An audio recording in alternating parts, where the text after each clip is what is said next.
más apasionantes e importantes de la nutrición. El síndrome de hipertensión ucraniana es una vía final común. Todas las patologías terminan en hipertensión ucraniana. Entonces, tenemos que entender qué es hipertensión ucraniana, de dónde sale, por qué existe y por qué es importante que lo conozcamos. Es tan importante la hipertensión ucraniana, señores alumnos, que es imperdonable que den de alta a un paciente en emergencia como presidente se les muere en su casa y los enjuicios. Entonces tenemos que entender qué es la hipertensión ucraniana, cómo ocurre, cómo se puede sospechar y qué debemos hacer para diagnosticar y tratar la hipertensión. La hipertensión ucraniana forma parte de la teoría de la doctrina de Monroe Kelly, más o menos del año 1800, bien antiguo. ¿Y de qué nace?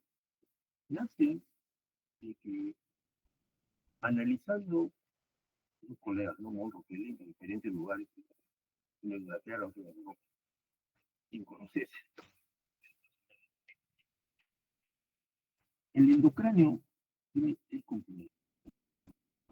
Tiene el parénquima cerebral, tiene componente vascular, son arterias y venas, tiene el líquido. Entonces, tenemos en el endocráneo líquido cefalorraquídeo. Tenemos sangre venosa, tenemos sangre arterial, tenemos tejido, no hay más.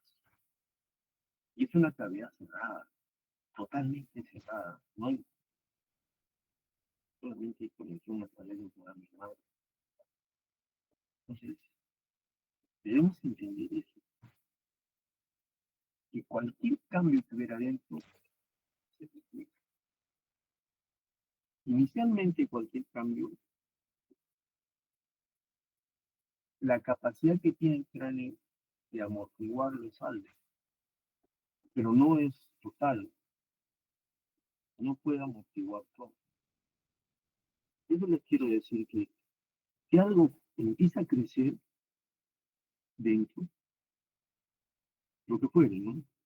Si empieza a haber más agua, más líquido se lo recibe, empieza a haber más sangre venosa,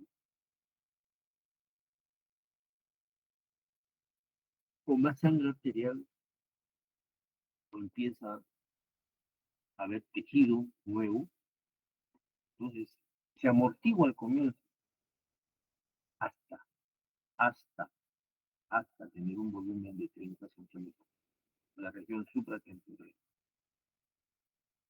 30 centímetros, no más.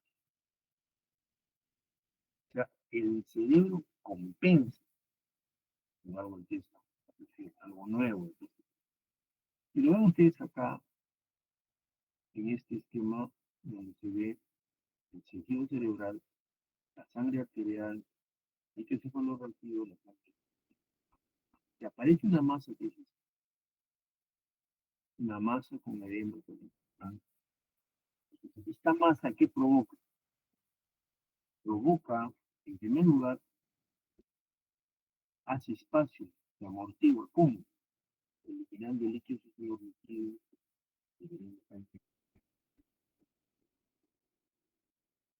¿Por qué lo hace?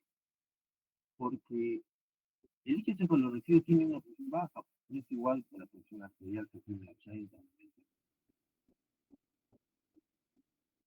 No puede apretar al cerebro porque el cerebro tiene su masa. Entonces, se expulsa. Entonces, acá como el contenido del líquido cefalorraquídeo prácticamente lo baja de mitad, igual la sangre venosa. Entonces, compensa. Pero al llegar a la cantidad crítica de 30, se dispara, se dispara, se descompensa. ¿Y cómo se traduce clínicamente esa descompensación? En el compromiso clínico de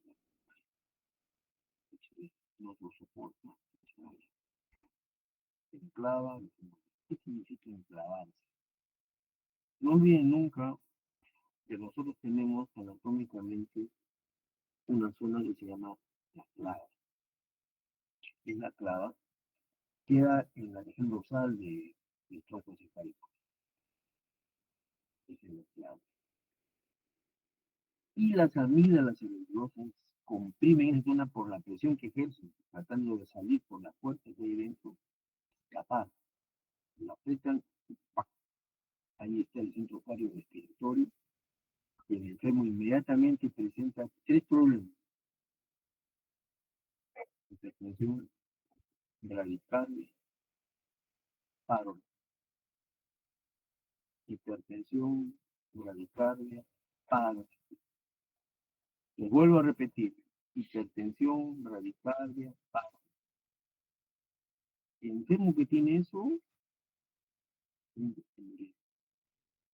esa triada se llama triada de Cushing, síndrome de Cushing, el reflejo de Cushing. Porque esa zona donde se está golpeando el tronco encefálico es el centro cardiorrespiratorio. El ataque en esa zona provoca bradicardia. Entonces ustedes dirán: ¿qué importancia tiene la bradicardia? Es una importancia vital. ¿Por qué? Porque cuando ustedes en emergencia tengan un paciente y le tomen la frecuencia cardíaca, si es un joven de 35 años que ha perdido la conciencia y tiene 40 de pulso, no, pues normalmente el pulso de un joven es 60, 80, 85, no puede ser 40, está con bradicardia. Y si está hipertenso, inmediatamente reacciona, es de lo intubar. Ese enfermo se puede morir. Está haciendo efecto Cushing, hipertensión, bradicardia. Y la siguiente etapa es la etapa vulvar, etapa ya vegetal, paro respiratorio, ya no reacciona. Se muere. ¿Entienden? Se muere. Aquí les recuerdo los componentes de la bóveda craneal: es rígida, es decir, los huesos. ¿Y qué es lo que hay dentro? Pues parénquima cerebral, y esta es la zona de la placa. Que lo estoy señalando. Esta es la amígdala. Golpea esta zona, esta es una intracerebrógena para erradicar hipertensión, PAO. Bueno, la presión intracraneal debe estar entre 5 y 15, vamos entre eso. Por encima de eso ya pues tenemos que tener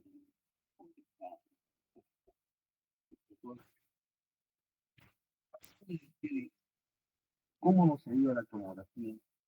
¿Cómo nos ayuda la tomografía en detectar lo que está pasando en el hidrógeno? Ya tienen una masa, ¿sí? Ya tienen una masa. Porque esta masa está comprimiendo el tejido, lo comprime, lo desplaza, lo aplasta. Al comprimir el tejido le borra la cisterna, el surco, desplaza la línea media, la aplasta el versículo, deforma el versículo. Si sigue apretando lo va a luxar. Entonces nosotros podemos tener lo que se llama signos tomográficos de perfección. Enséñame que, bueno, pues con una tomografía y ver si hay signos tomográficos de perfección hemocraniana. ¿Cuáles son los signos tomográficos de perfección hemocraniana? Desplazamiento de la línea media, borramiento de los surcos, borramiento de la cisterna, aplastamiento del ventrículo. Es un plan de hipertensión. Entonces, la hipertensión nunca dar algo, por favor, nunca. ¿No? Entonces, vuelvo a reiterar lo mismo. Un ejercicio patológico se trata de compensar, sí, que compensa la masa, pero cuando la masa está por encima del centímetro cúbico,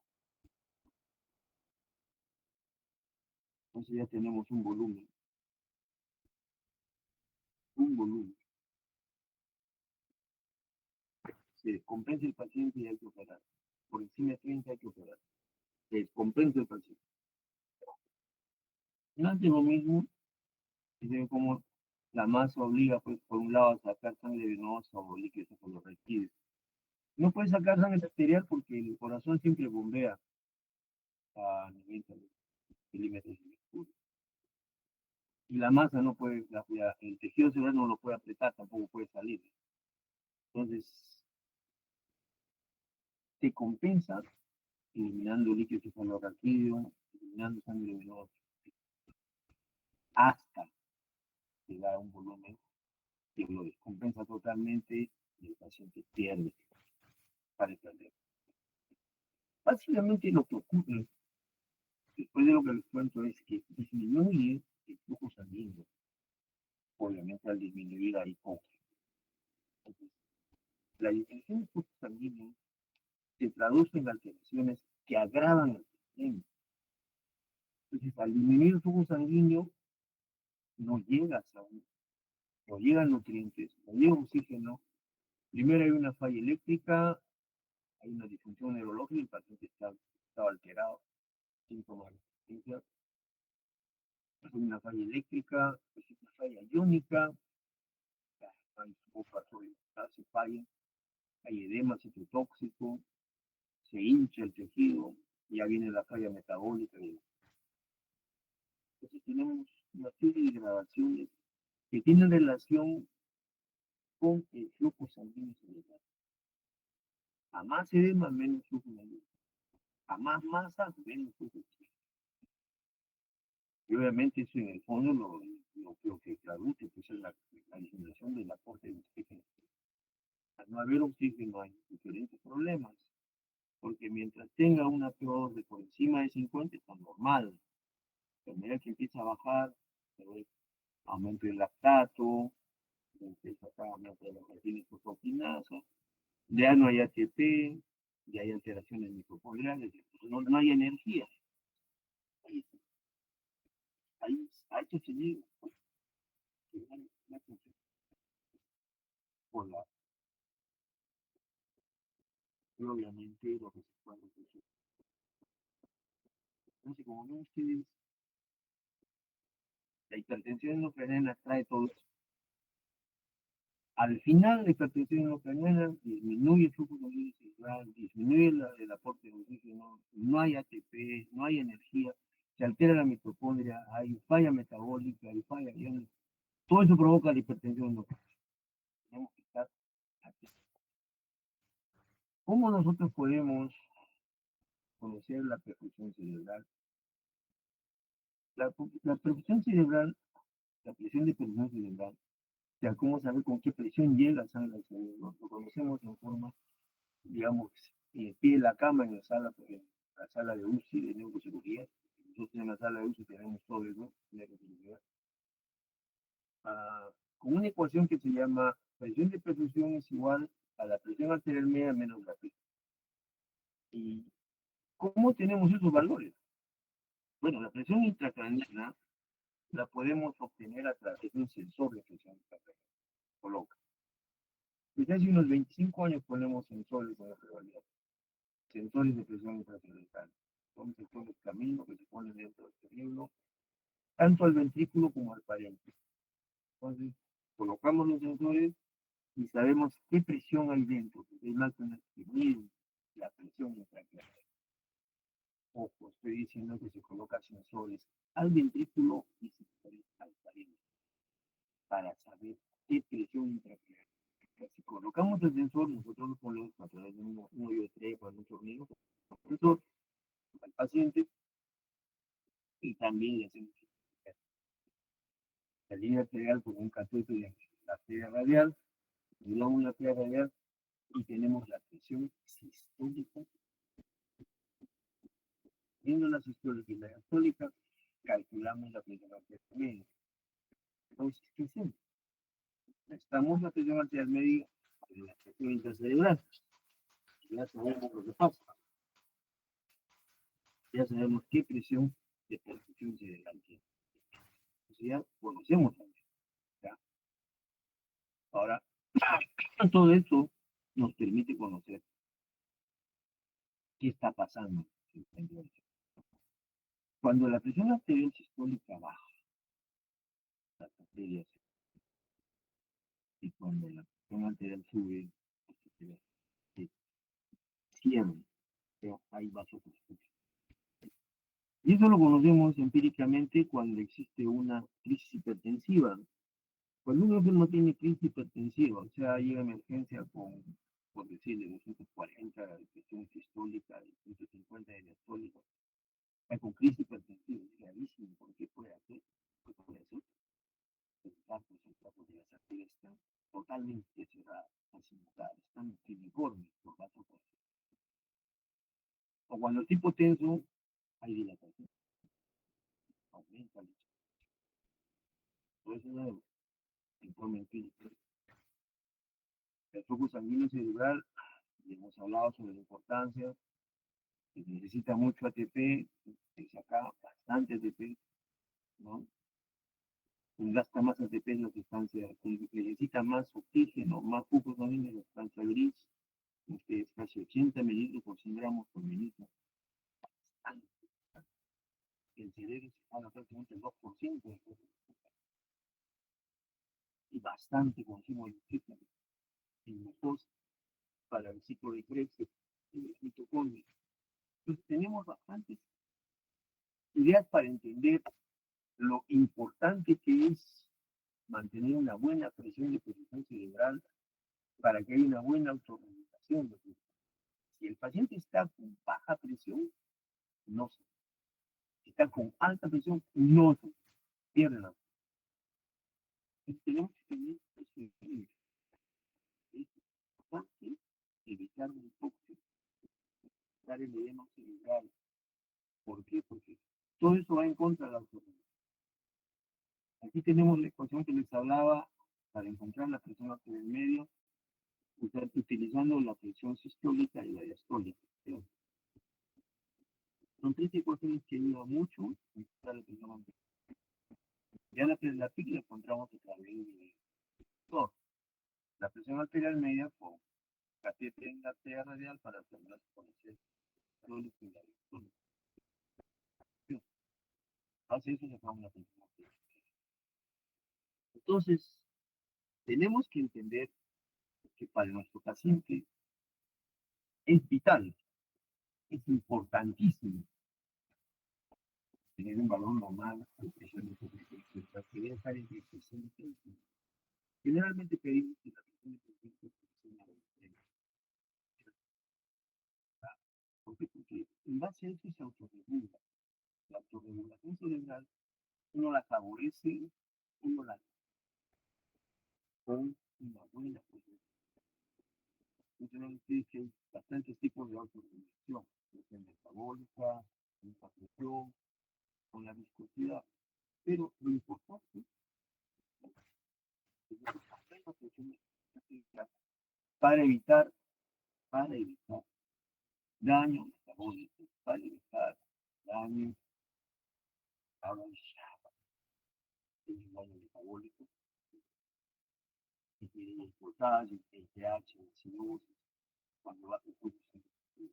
Este es lo hábito. Debemos evitar que el paciente esté potente. Y es usual encontrar enfermos con patologías cerebrales tan impotentes, chocados horizontales. O sea, no se favorece para nada un buen flujo sanguíneo cerebral o un paciente potente chocado. No se pierde. Entiendan, por favor. El enfermo pierde.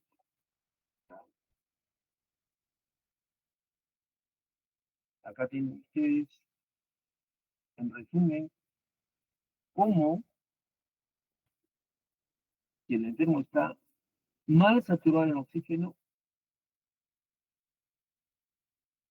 al final termina aumentando la presión intracraniana. O sea, hay hipertensión. ¿Se dan cuenta?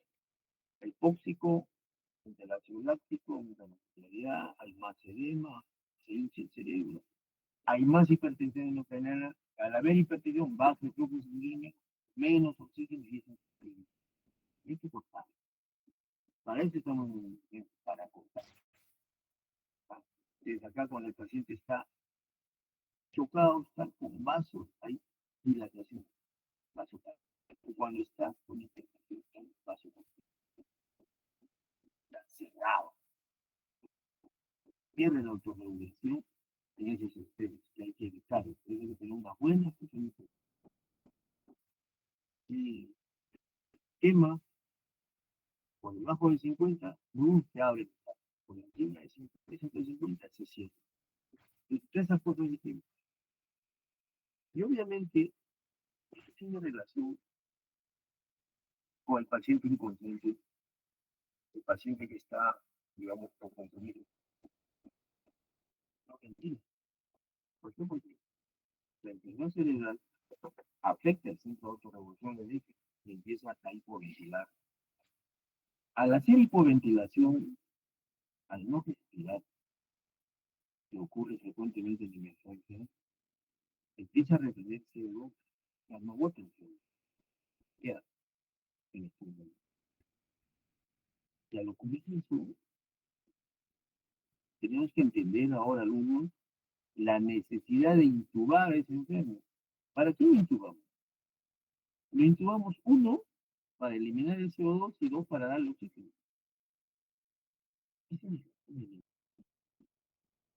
¿Qué hacemos? ¿Qué ganamos eliminando el CO2? El enfermo que está, el enfermo que está con retención de CO2, que no ventila, que hipoventila, está con hipercarbia porque aumenta el CO2. Eso provoca vasodilatación y aumenta el flujo sanguíneo cerebral y se hincha. Se hincha. Por eso lo intubamos. Por eso lo intubamos. ¿Por qué? Porque lo bolseamos, eliminamos el CO2, lo llevamos a la hipocarbia, o sea, lo hiperventilamos, llegamos a la hipocarbia, baja el CO2, viene la vasoconstricción, baja el flujo sanguíneo cerebral y el cerebro se deprime, o sea, no se hincha, baja. Al no hincharse, no aprieta la base. Tiene que ir un mejor. Esa es la razón de intubar, eliminar el CO2, eliminar el CO2. Por eso en sala, cuando estamos operando, empieza a hinchar el cerebro, decimos a la decisión, lo hiperventila. Esa hiperventilación tiene un objeto. ¿Cuál? Disminuir el volumen de parénquima en la nación. Entonces, con todo lo que hemos revisado, quiero hacerles esta pregunta, ¿no? ¿Cuál es la importancia de la presión intracraniana? Es que es una causa tratable de deterioro. Podemos tratar. Podemos estar con hipertensión ucraniana. Hay forma de tratar para evitar que se deteriore y se muera. ¿Ya? Es práctico. Cuando vemos aumento de la PIC, cuando hay lesión ocupativa de espacio, o sea, cuando hay una masa, cuando hay obstrucción venosa, cuando hay edema, cuando el cerebro está hinchado, cuando no se elimina el líquido cefalorraquídeo, o sea, cuando hay obstrucción en el líquido cefalorraquídeo, o sea, hay hidrocefalia. En esos casos hay hipertensión ucraniana.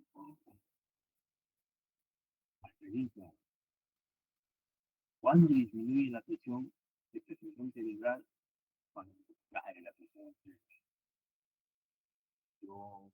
con espontáneas, con dolor, eso hay que recordar, por favor. ¿Y cómo disminuimos la presión intracraneana?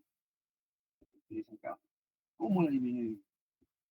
Evacuando la lesión ocupativa del espacio, mejorando el retorno venoso, o sea, favoreciendo que salga la sangre del cerebro, drenando el líquido cefalorraquídeo, disminuyendo el edema, disminuyendo el hinchazón. Todo eso contribuye a disminuir la presión intracraneana. Por favor. ¿Ah? Entonces, ¿y qué efectos malos tiene el aumento de la presión intracerebral? Otra vez repetimos. Disminuye la presión de perfusión, hace isquemia, hipoxia, hay vasodilatación, más edema, más volumen sanguíneo, aumenta la resistencia vascular, más presión intracraniana, más grande, por favor.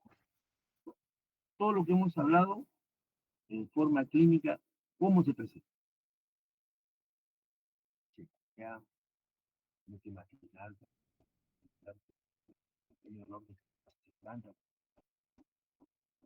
Ahí tienes vómito sin náusea, clásico. El vómito sin náusea, también llamado vómito meningitis, claro. Edema de papila, claro, la papila del diagnóstico es una ventana del cerebro. Si algo está mal dentro del cerebro, se crea a través del ojo. Uno hace un fondo de ojo y encuentra edema de papila. Parálisis del sexto nervio también por compresión del nervio, del cuarto nervio en el ligamento, el del sexto nervio en el ligamento petroclinoideo, el sexto nervio. Esos son síntomas clásicos de hipertensión endocrinal. Cefalea, náusea, vómitos, papiledema. Cefalea, náusea, vómitos, papiledema. Son clásicos. Pero hay otros signos y síntomas que hacen sospechar en hipertensión endocrinal. Bradicardia, deterioro del sensorio, parálisis neurocraneal, o sea, del sexto nervio, del tercero, hipertensión o hipotensión. Y aquí viene lo que quiero que recuerden siempre. Bradicardia, hipertensión, trastornos respiratorios. Esto es cuando el enfermo está descompensado. No se olviden, los he dicho. Acá tienen ustedes algunos ejemplos de hemapapila. De hemapapila. Pero leal, tienen ustedes un termoscopio, está a la mano, es bien difícil. En emergencia tener un termoscopio es un lujo. A veces no se cuenta. O llamamos al oftalmólogo que vea leyendo la pica, tiene olfato clínico, radical, hipertensión, trastorno respiratorio. Y si los suspectos y tienen la suerte, pásenlo al oftalmólogo que le da un fondo de ojo. Usted lo ve en la calle, pídale el fondo de ojo, es un vital pedir fondo de ojo. Entonces, con todo esto, ya podemos ver qué está pasando en el cerebro por hipertensión. Hay una hipoxia global, ¿no? Falta la perfusión, entonces empieza a bajar. Y como el cerebro se hincha, hay algunas partes que buscan salir, desplazarse, se llama hernia cerebral, desplazo. ¿No? Entonces, es importante. Tenemos que tener en cuenta que la presión intracelular dentro del endocráneo incluso tiene lugares que varían. Es diferente la presión en la corteza frontal a la presión en la corteza temporal. En la región temporal es de mayor riesgo porque los lóbulos temporales, al querer salir de sus sitios bien enfocados, aprietan al tronco cerebral y aumentan. Pero de todas las funciones del cerebro, la más grave, la más vital, es la fosa posterior, aunque es pequeña. En la fosa posterior, cualquier masa que tenga más de 3 centímetros de diámetro, más de 3 centímetros, es una región muy sensible, con alta movilidad y alta posibilidad de enclavamiento amigdalino. Les hablaba del enclavamiento de las amígdalas en el ¿ya? O sea, cualquier masa mayor de 3 centímetros es grave. Hay que operar y sacarla en fosa posterior. Y en la región supratemporal, las masas en la región temporal son las más graves. La región temporal. ¿De acuerdo? En cuanto a las etapas evolutivas de la hipertensión intracraniana, tenemos que tener en cuenta que desde el punto de vista de su evolución, pues son 4 aproximadamente. La primera, cuando se empieza a modificar, porque empieza a crecer la masa. ¿Qué pasa? La masa crece, viene el líquido radioactivo, viene la sangre venosa y de alguna forma está estable, se compensa. ¿Ya? El paciente a veces no tiene síntomas, pero puede ver leves síntomas. La segunda etapa ya la presión se sube y empiezan a aparecer poco hipertensión. Se empieza a elevar la presión, se empieza a descompensar y aparece hipertensión. Aparece hipertensión. Y aún uno tiene que estar atento. La tercera etapa ya es una aceleración, ya el cerebro trata de buscar una salida para hacer espacio hacia hernias. Aquí ya se presenta la clínica con más abundancia. Y la cuarta etapa, cuando no puede compensarlo, el cerebro está por encima de 30, el deterioro vulgar, pues caudal sea así, donde el paciente entra en agonía, el periodo terminal. Hemos hablado de edema cerebral, hinchazón cerebral, edema contribuye a la hipertensión endocrinal. El edema pues tiene doble razón. ¿Cómo se origina? Se origina de tres formas.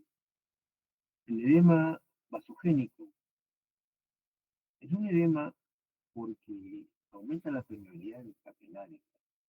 Eso ocurre cuando hay tumores, hemorragias. Después se el edema llamado citotóxico porque las neuronas se hinchan, fallan musculares, hay problemas de hinchazón.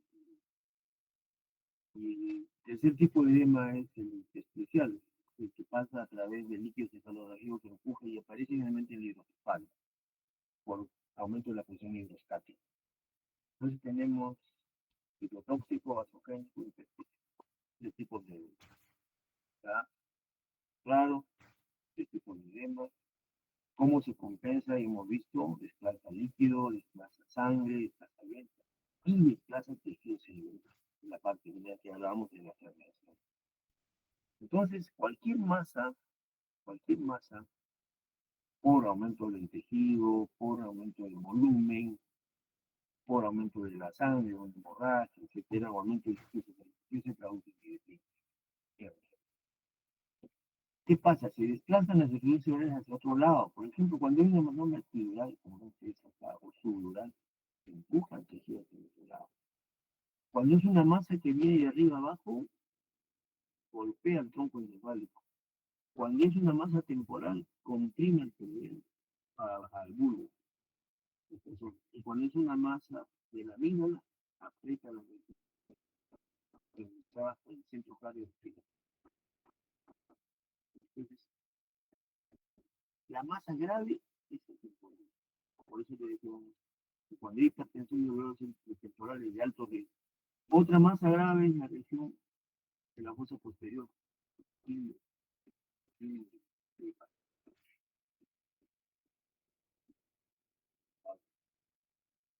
Acá tienen un resumen de los mecanismos de la orden de la hernia de la hoz del cerebro, la hernia encefálica, la sensorial local, que es esta, la lupus, el lóbulo central, el descendente, hay ascendente y descendente,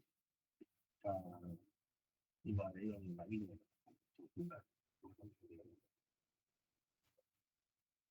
Tiene un resumen de las hernias, lo vemos en tomografía, ¿no? Por ejemplo, ven ustedes acá, en la masa, la línea media, la hernia del otro lado, la región de la hoz, esto que se llama B, la línea acá, se desplazaba hacia la izquierda. Entonces, nos ayuda esta cuestión con hematoma epidural, cerebral, continua, el cerebro. Y acá ven ustedes que no hay calota. No hay calota. Claro, si el paciente ha sido operado, no tiene calota, no tiene hueso. Entonces, el tejido cerebral sale, que se conoce como fungus o hernia externa. Hemos visto con frecuencia eso nosotros. ¿En qué momento tenemos eso? Cuando a un paciente le operamos de un tumor y no le dejamos la calota, o sea, no le dejamos el cráneo, simplemente queda sin cráneo y la masa empieza a crecer, empieza a salir por ahí. Tenemos que volver a reoperar, poner la calota para de alguna forma pues compensar esto. ¿Sí? Aquí se llama hongo, fungus cerebral. Tienen algunos esquemas, por ejemplo, que es la hernia tonsilar, la hernia peniana, que me he llamado la hernia de la tonsil, es el lóbulo temporal como comprime el tronco. Se llama hernia de lucus, como comprime.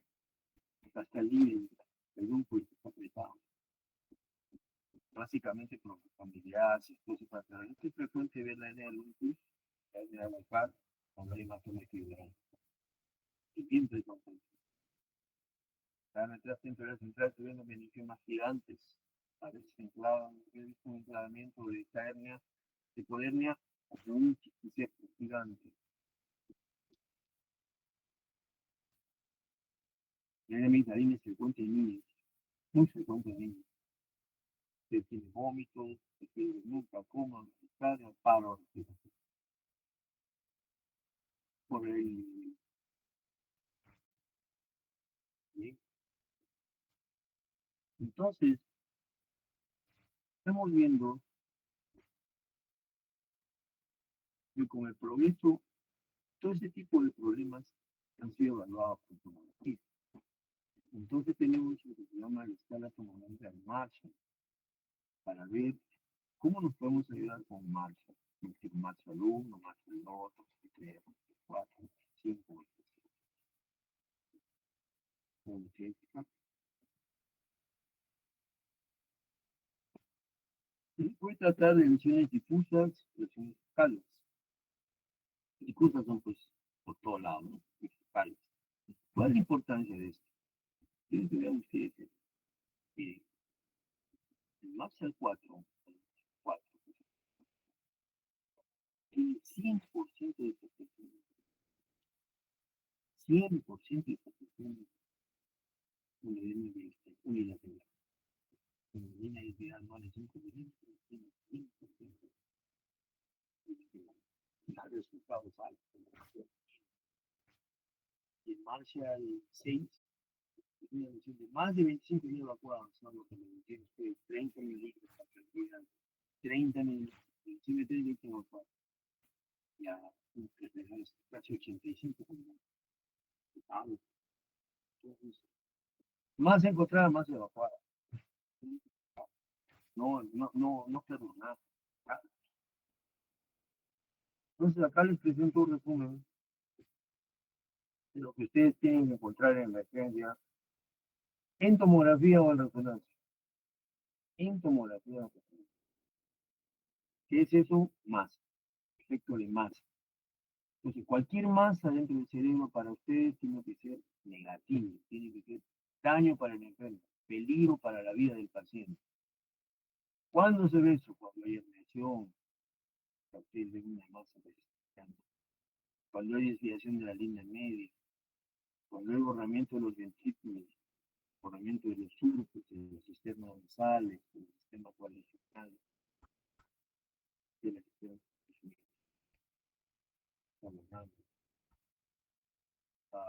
borramiento de la cisterna magna, posterior, borramiento, o sea, hidrocefales, la hemorragia, volver cambio socio, un hueso hueso, cicatrización, tienen que ver todo. Acá les da un resumen de lo que tienen que buscar para evitar dar de alto a un paciente que tenga hipertensión intracraniana, de gravísimo, ¿ah? Gravísimo.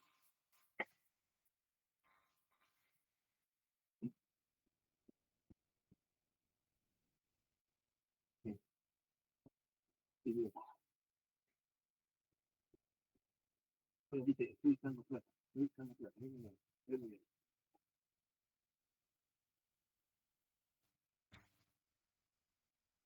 Entonces tenemos acá las masas, que tenemos que usarlas con ustedes. Aquí les hago un resumen de cómo la hipertensión ucraniana se genera por lesiones secundarias y mecanismos locales del sistema. ¿Qué cosas van a traer problemas para al final desencadenar hipertensión ucraniana? A nivel local, de inflamación, la muerte celular, apoptosis, la necrosis, la excitotoxicidad, el edema citotóxico, la disminución de la barrera hematoencefálica, ustedes han visto que da edema vasogénico, la pérdida de la autorregulación, la despolarización, el convulsión y el vasoespasmo. Todo esto se traduce en hipertensión ucraniana con problemas sistémicos que tenemos que evitar como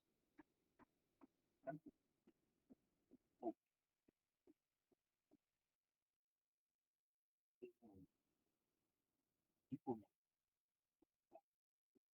es hiperactividad de estática. Wow. Y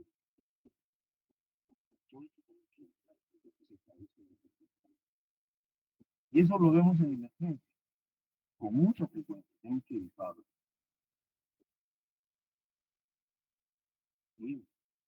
Ahora, la presión intracelular que tanto les estoy mencionando, ¿cómo se sabe? ¿Se puede monitorizar? ¿Se puede monitorizar? Sí, se puede saber. Por ejemplo, una presión normal es 10, totalmente compensada. Una presión con compliance comprometida, pero dentro de lo normal hasta 20, 16, 18. Se puede saber si cuando está descompensada tiene 30, ya está al rumbo a la muerte, al peligro de herniarse, como está herniándose. ¿Se puede saber? Sí. ¿Cómo? Con sensor. Se le coloca un sensor. ¿Hay beneficios del monitoreo de la PIC? Sí, totalmente. Baja la mortalidad. Entonces, ¿cómo se monitoriza? Puede colocar un sensor para prevenir llegar a estos extremos. Más de se puede. Estos son los peligros graves de la hipertensión endocardíaca. Acá está compensado, acá no está compensado, acá está al mínimo de acá el colapso. Entonces la curva.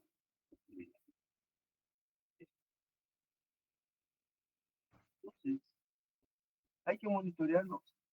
¿Qué fundamentos hay para el monitoreo? Fundamentos diagnósticos para exactamente qué tienen, terapéuticos para tratar adecuadamente y para mejorar el.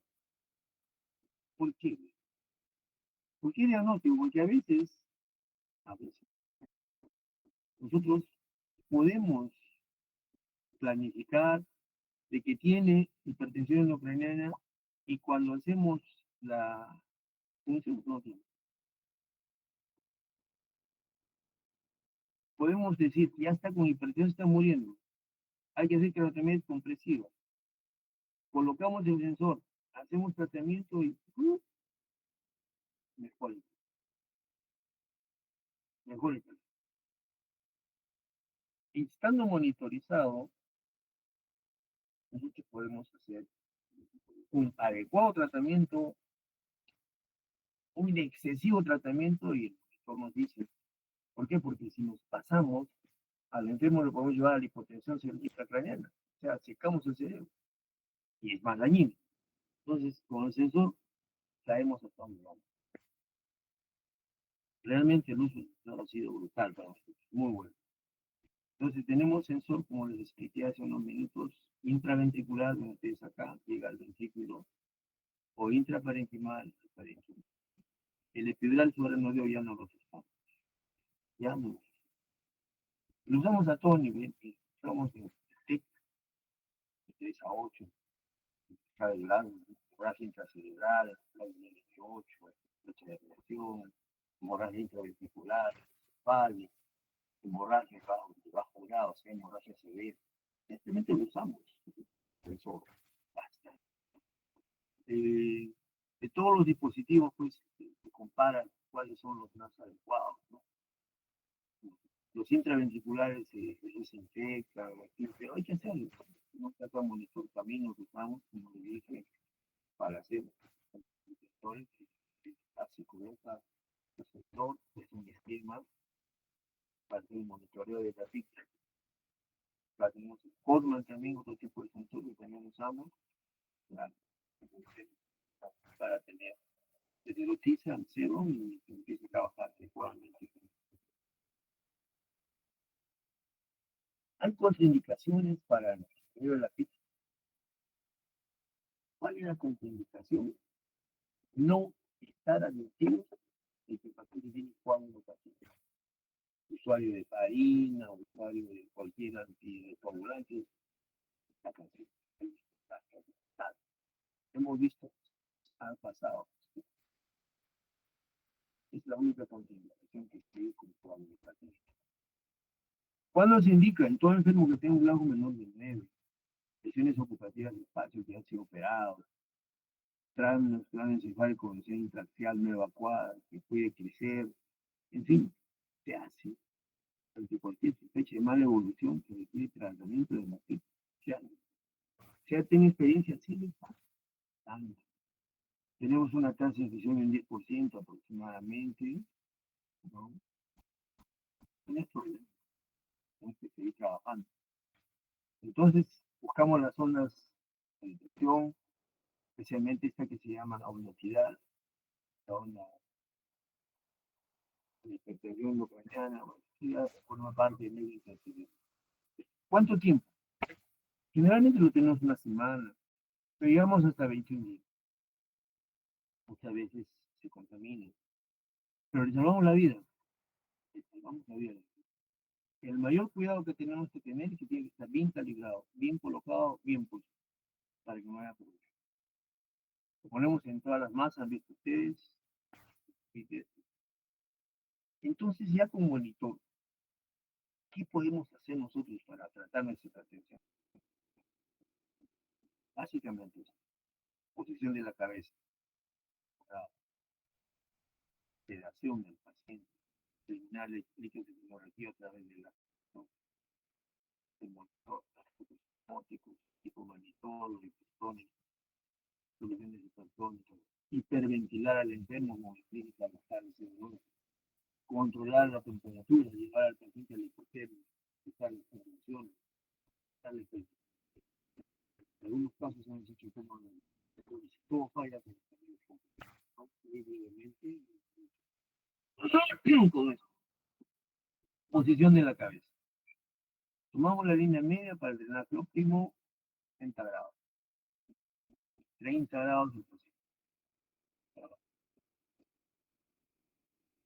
Ya está determinada semipaulo. Lado, bajado, dormir, la hermana.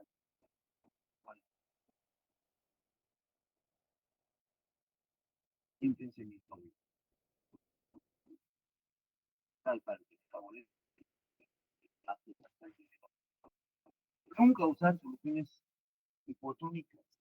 Nunca, nunca. Siempre euvolución, o sea, volumen normal. No usar hipotónicos. Solo lo pasaba al 5%, etc. No. Siempre es lo fisiológico.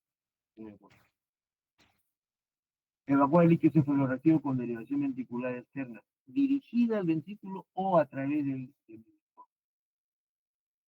Actualmente también hacemos esternostomía quirúrgica, está usando eso cada vez más, va a haber dentro de poco un conversatorio internacional sobre ese tema. Muchas veces hemos puesto drenes lumbares, ahora ya no hay cómo hacerlo, ya no traen material. Usamos manitol. El manitol es una de las que mejor nos ha ayudado a manejar, pero a veces ocurren rebotes. Altera la viscosidad sanguínea.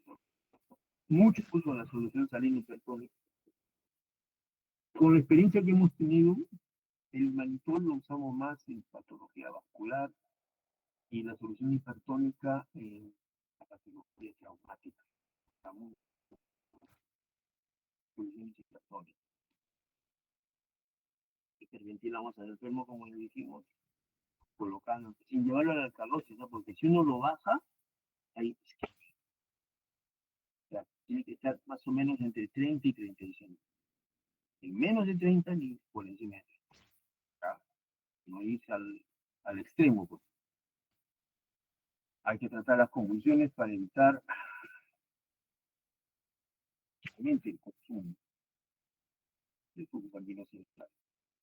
Cuando hay convulsiones, se altera todo. Tiene que estar con anticonvulsivantes. Evitar la hiperglicemia, ¿no? Siempre evitar la hiperglicemia. ¿Por qué? Porque aumenta el edema cerebral, el azúcar.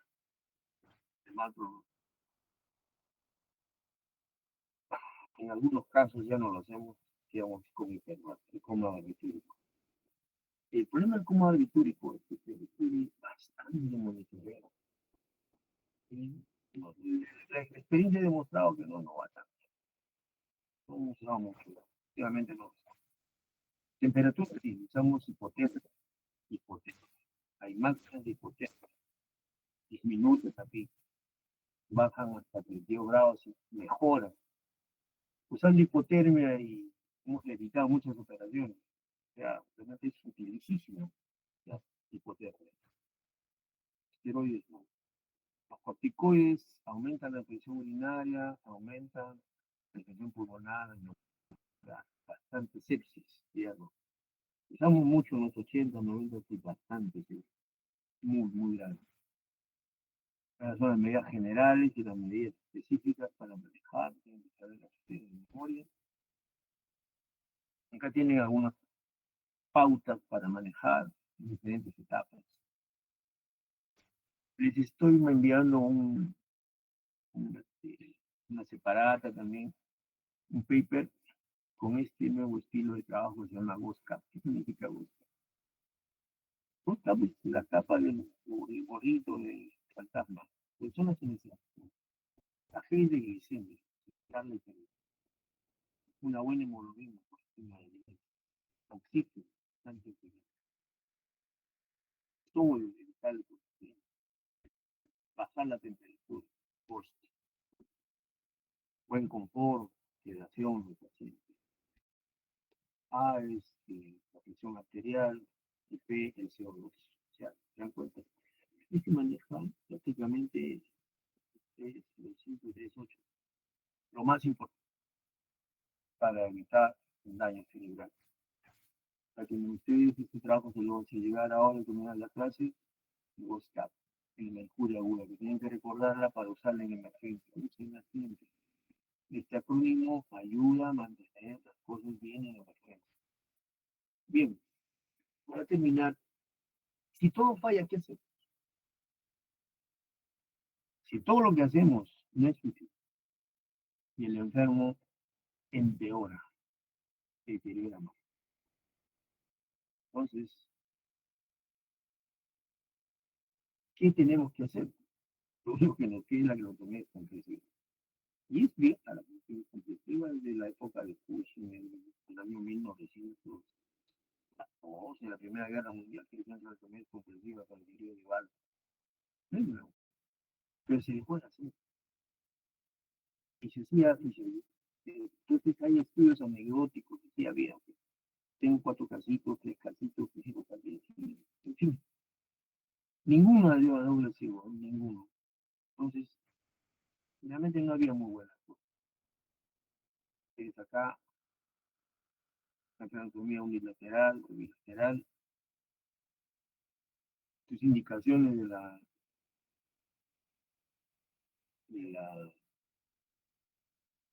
intervención para hacer la anatomía comprensiva, ¿no?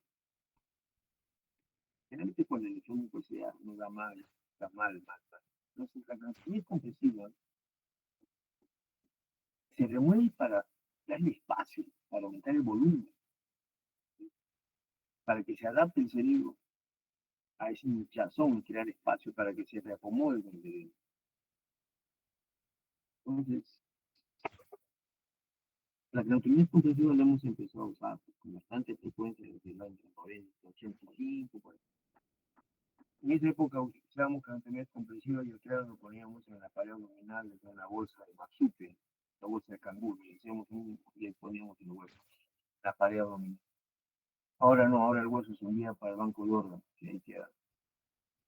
Entonces, si el edema, la anatomía comprensiva está indicado pues, cuando hay edema cerebral maligno, trauma cráneo severo, es cuando todo falla, el enfermo está muriendo. Pero no es así.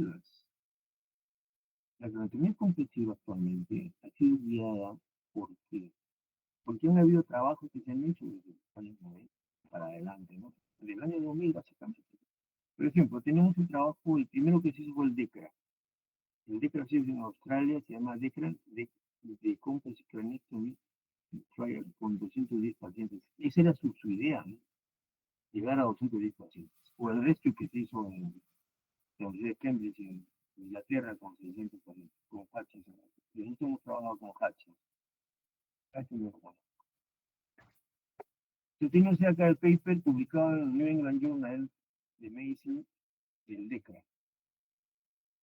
Hizo trabajar con 210, ¿no? Llegó a 155%. No llegó. ¿Por qué? Paró porque tuvo muchas conquistas. Paró. No sé. Pero hizo 155. ¿Y qué nos enseñó? Nos enseñó a hacer una vida. Técnica, o sea, la vi pronto tiempo con apertura de mirada. O sea, realmente fue muy bonito, pero bastante complicado. Pero ayudó mucho, mucho, mucho. O sea, después viene el trabajo de Hutchinson, que es el resto es este.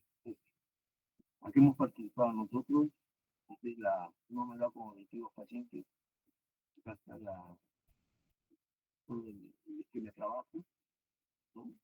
El resultado, quiso trabajar 600 pacientes, quiso. ¿A cuánto llegó? ¿A cuánto llegó? Del 2004 al 2014. No pudo avanzar más. Llegó hasta 408. 408. Él dijo 600. Al inicio pidió 910. Al inicio. Cuando empezó, nos habló, en fin, conversamos. 900. De todo el mundo. Acá en Perú participamos nosotros. Nadie más. Mandamos como 22 pacientes. Aceptaron 10. O sea, es un filtro bien, bien delicado. De creación de impresión. Pero el otro no. Otro no. Entonces, la anatomía es compresiva, se complica con todo lo que ustedes ven acá, hay muchas cosas más, con la ciudad rural, que termina la mejor. Apenas se empieza a sacar el cráneo, baja. Se abre la dura madre, baja más. Obviamente saca el coágulo y es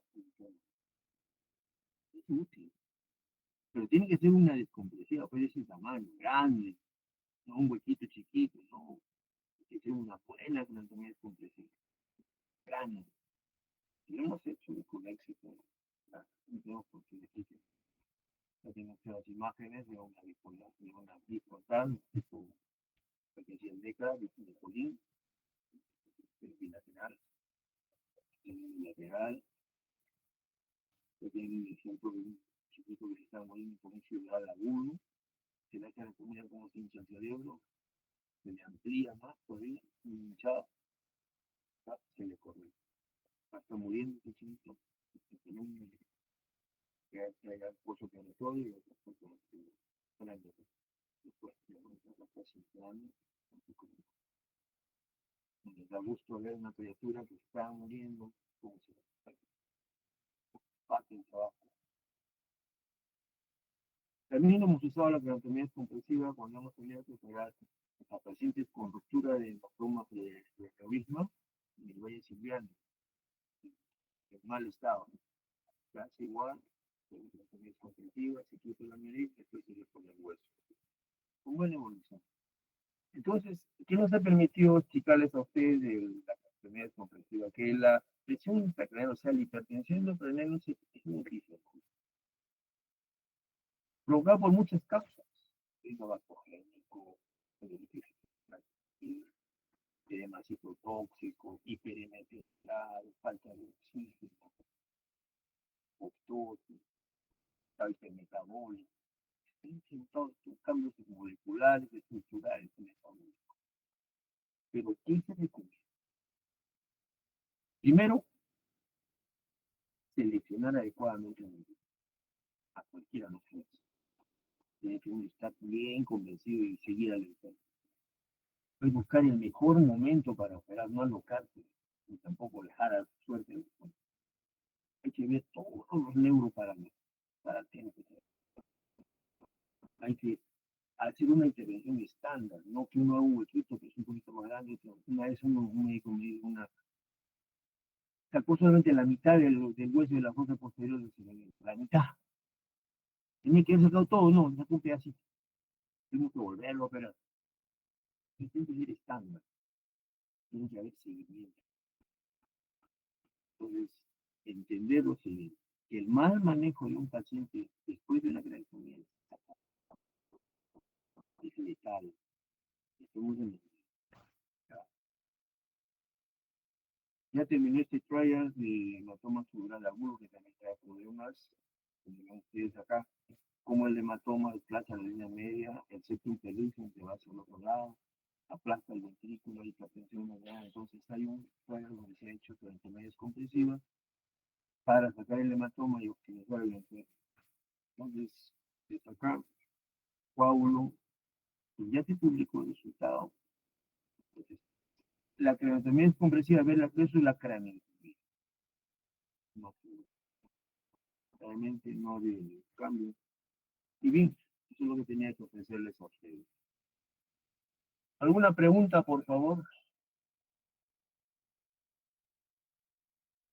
¿Alguna pregunta, Adrián?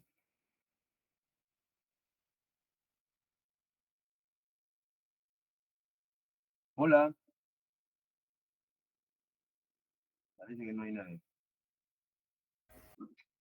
Todo claro, doctor. Ok. Les voy a enviar a través de Adrián las diapositivas y el